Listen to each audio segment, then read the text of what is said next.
Dili ko dato. Obrera ko nga pagkatao.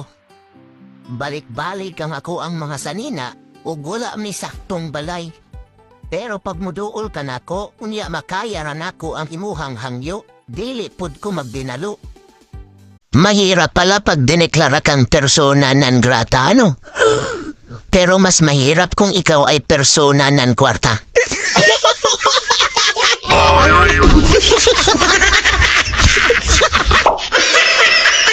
Wana kuy kwarta, wana kuy kwarta, kuy kwarta, empty ng pitaka, siga ng mata. Era, dito umiikot ang buhay ng tao. Pag wala ka nito, para kang basura sa mundo. Balibalik na rin man ang mundo, pera ang gumagalaw sa paligid mo. Ito yung bagay na nilikha ng tao.